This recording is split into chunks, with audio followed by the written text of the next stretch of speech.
Alright, so as requested, I'm making another video. This one is going to be kind of going off of, let's start the recording so I can make some piano sounds. It's going into GarageBand again, same setup. I can go more into detail on how I've exactly set this up. If you want, I've got pianos panned different ways, pianos with more bass, more treble, whatever going on in the equalizer. I'm not entirely sure how all the things in GarageBand work, but I've set them all up in a way that sounds good and is kind of interesting to hear. So let's make some sound. Okay. That'll hopefully, I'll make a big tone here so I can line myself up when I put the audio into the video. All right, so what I'm going to go into today is I love themes for movies. And when I did the last video, I didn't go into how the really dramatic music is made. I made sort of, I went into cocktail music,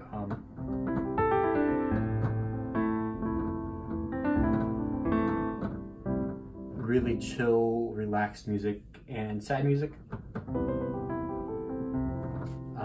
I can't really hear this that well. Let me turn that up. I also went into atonal music, but none of this really touched on how movie music is made, or I guess I shouldn't say all movie music, but how some of the most beloved themes are made. And that uses a very particular chord. I call it the major third because that's just how I see it. That's not really, I don't know if that's really what it's called. But what it is it's you take the third tone of the major scale and you're going to make that a major chord, a major 7 chord, and that's going to have a lot of dissonance. And then that resolves to the minor chord. And a good way of thinking of this is when you have a major chord, your fifth of that is going to, when you play a 5-7, that's going to resolve to the tonic. So the 5-7 chord is very common in all music, all the music that we traditionally hear, especially in pop, because it has a very strong resolving to the tonic chord, and that's a good way to finish a song. You can make it right.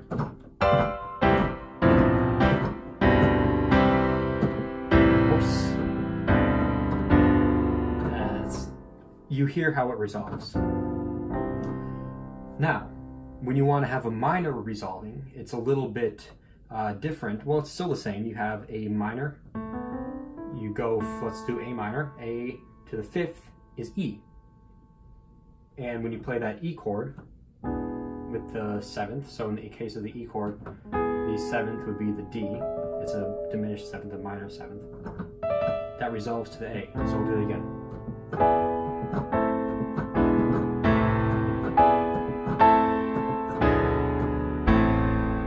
It's a very strong, very dramatic, very powerful finish to any song, and it fits very well inside songs because it adds just an extra oomph, which makes it good for themes of movies such as Star Wars. Let's take the most dramatic theme of Star Wars: A New Hope, the throne room scene where they're all getting their medals at the end. You have, I believe it's an F minor chord, and if you have an F minor chord, the top chord is going to be C, so you're going to go between F minor. So you got that very dramatic difference, and when you play the song,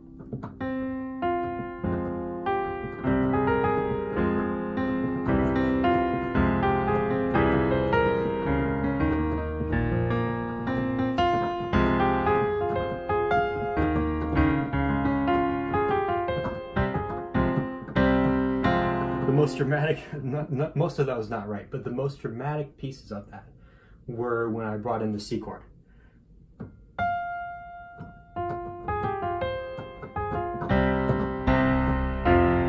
That has a very dramatic ending. Even though I'm not playing the minor, you hear it in the piece because of what I'm doing in the melody.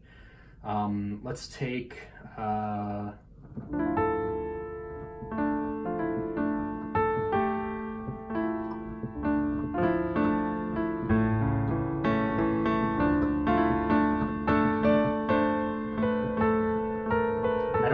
how that goes, but you hear how it...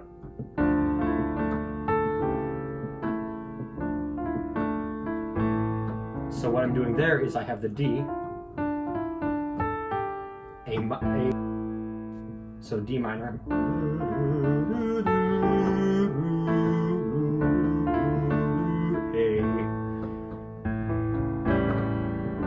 So that traditionally isn't known as being the most powerful piece of music, but it's undeniably a great and memorable one, and it has a very powerful, it's not powerful as in boom, like it has a bunch of trumpets or percussion in the background, but it's very memorable and has a lot of contrast and a lot of elements going on, and it just feels full, and it's suitable for Harry Potter.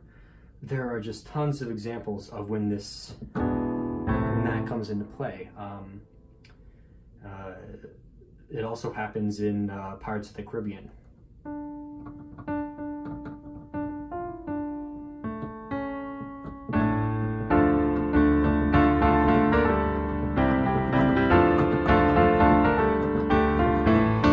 It's very slight, but it's noticeable. Sure those are the right notes exactly, but you hear that finish when it comes back to the tonic. That just has so much more punch with that major third or that 5/7 chord if you're thinking about it from starting from the tonic of the minor scale. So I mean that's John Williams and Hans Zimmer, both the greatest film composers of the recent era. So those are just examples of how it's used. But if I can improvise it as well. There are easier ways to improvise around it, but I can also just throw it in there. So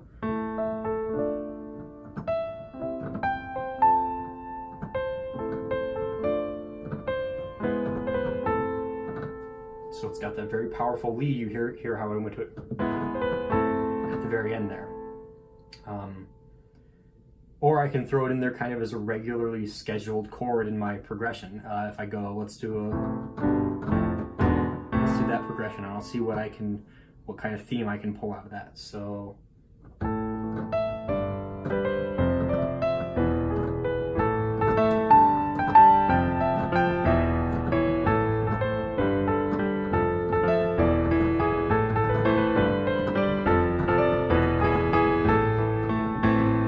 Not genius or anything, but it's a theme, it's a start to something, and that's a very simple chord progression. And it just has that huge amount of tension there at the bottom to go back to the A minor. And that's how themes are made. So I'm going to improvise around this. I might screw up a few times. I think I'm going to do it in D minor just because I really love how the scale comes up to this B flat. And I can do just things where I go up to the 6th and adds just a little bit more excitement. Okay, so let's see what I can do. Let's see if I can come up with a movie theme.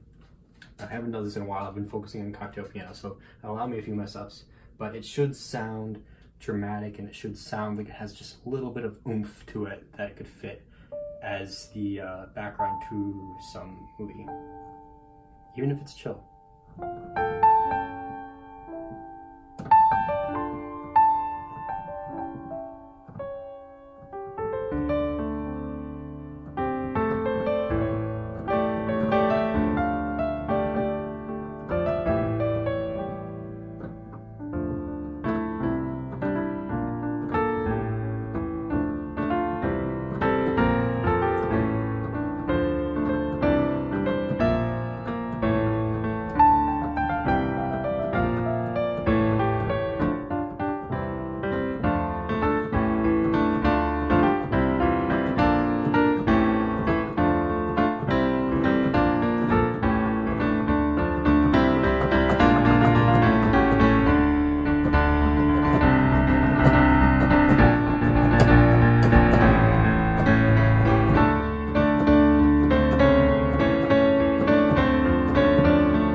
putting together a nice sounding rhythm. We'll go more of the Harry Potter sort of theme.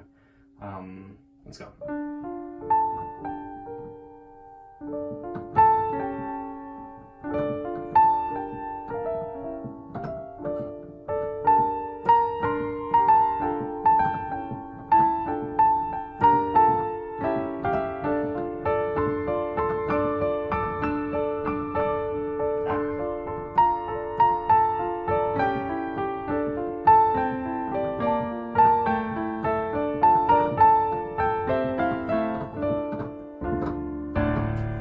Not good, but you hear when I have that. What am I doing? There. That major third chord adds something that you can't really get with the other set of chords. You just don't have as much contrast, as much oomph without that major third chord. So I don't know if the improvisation I made is worth anything to you. I don't think it sounded good. I don't think it looked good. But hopefully the rest of what I did demonstrated the importance of this if you want to play dramatic music. All right, I'm going to stop this recording and see if it's useful for anything.